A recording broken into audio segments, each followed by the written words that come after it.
Bismillahirrahmanirrahim. Assalamualaikum warahmatullahi wabarakatuh.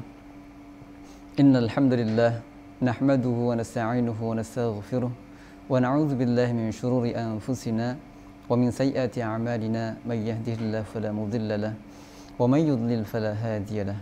Asyhadu an la ilaha illallah wahdahu la syarika lahu wa anna Muhammadan 'abduhu wa rasuluhu la nabiyya wa la rasula ba'dah. Amma ba'd. Para pemirsa yang dirahmati oleh Allah Subhanahu wa taala.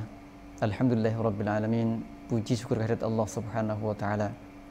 Yang mana ketika kita bersyukur kepada Allah Subhanahu wa taala, niscaya Allah akan tambahkan kenikmatan-kenikmatan kepada kita semuanya. Mari kita jadikan diri kita termasuk hamba-hamba yang pandai bersyukur. Semoga kita semuanya mendapatkan kebaikan yang tambah dari Allah Subhanahu wa taala. Salawat serta salam semoga selalu tercurahkan pada baginda Nabi besar Muhammad sallallahu alaihi wasallam, kepada istri-istri beliau, kepada keluarga beliau, kepada para sahabat-sahabat beliau, juga para tabi'in dan juga kepada kita semuanya. Para pemirsa yang dirahmati oleh Allah Subhanahu wa taala, bahwa di dalam hidup ini kita sebagai orang Islam, kita harus selalu yakin, kita harus selalu optimis bahwa hidup adalah sebuah kebaikan. Dan kenapa Allah Subhanahu wa taala juga telah menjadikan kita sebagai manusia dan mentakdirkan kita semua sebagai manusia, apapun kondisi kita dan bagaimanapun dimanapun kita berada, itu takdir dari Allah Subhanahu wa taala, dan itu pasti yang terbaik dari Allah Subhanahu wa taala. Adapun keburukan-keburukan itu datangnya dari diri kita sendiri, atau sebenarnya adalah merupakan kebaikan tetapi di mata kita adalah sebuah keburukan. Tapi yang jelas takdir Allah Subhanahu wa taala, yang mana Allah adalah zat yang maha tahu yang mana yang terbaik untuk kita. Kita harus selalu husnuzan kepada Allah Subhanahu wa taala. Maka pada kesempatan kali ini kita semuanya akan, atau bab yang akan kita bahas bersama, yang akan kita lalui bersama adalah mengenai jika esok tiada. Bahwa jika hari esok tiada, artinya adalah bahwa kalau misalkan kita itu oleh Allah panggil, Allah cukupkan waktu kita, atau mungkin malah Allah datangkan kiamat sehingga besok sudah tiada untuk kita semuanya, yang artinya kesempatan kita untuk kembali mengumpulkan bekal menghadap Allah Subhanahu wa taala sudah tidak ada. Waktu atau mungkin malah kesehatan sudah semuanya ditutup oleh Allah Subhanahu wa taala. Sampai kepada pintu taubat pun juga sudah Allah tutup, tidak ada untuk kita semuanya. Untuk agar sebagai pengingat kita, agar hidup kita lebih terjamin, hidup kita lebih lurus sebagaimana yang Allah Subhanahu wa taala arahkan, maka ada hadis Rasulullah sallallahu alaihi wasallam yang mana hadis ini merupakan nasihat yang disampaikan oleh malaikat Jibril kepada Rasulullah sallallahu alaihi wasallam. 3 hal yang beliau sampaikan kepada Nabi Allah. Ya Muhammad, aish ma syi'ta fa innaka mayyit. Wahai Nabi Muhammad, hiduplah kamu semau kamu, tapi ingat bahwa apapun yang kamu sedang lakukan untuk kehidupan itu, bahwa kamu besok pasti mati. Aish ma syi'ta fa innaka mayyit.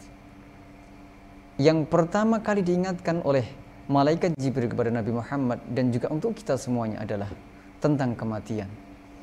Bahwa kematian itu adalah satu hal yang gaib, akan tetapi pasti datangnya.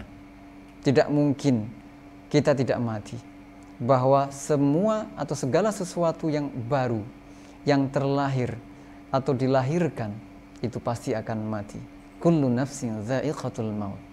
Nah, celakanya adalah bahwa benda-benda di sekeliling kita, atau mungkin makhluk hidup di sekeliling kita, ketika mereka mati, mereka tidak harus mempertanggungjawabkan hidup mereka. Berbeda dengan manusia, kita akan dan harus mempertanggungjawabkan yang telah kita lakukan selama kita hidup, karena umur kita akan dimintai pertanggungjawabannya oleh Allah Subhanahu wa taala. Dan yang kedua yang disampaikan oleh malaikat Jibril adalah wa ahbib man syi'ta atau wa ahbib man ahbabta fa innaka mafariquh. Bahwa silahkan wahai Nabi Muhammad, kamu cintai apa saja yang kamu cintai, atau kamu cintai baik keluarga kamu, kamu cintai hartamu, kamu cintai dunia dan semua dan segala yang ada di dunia ini. Silahkan kamu cintai. Tetapi ingatlah bahwa semua yang engkau cintai itu besok akan kamu tinggalkan. Ketika kamu sudah mati, mereka akan meninggalkan kamu. Keluargamu, tidak ada yang mau menemani kamu di alam kubur. Bahwa hartamu kamu tinggalkan, semuanya kamu tinggalkan.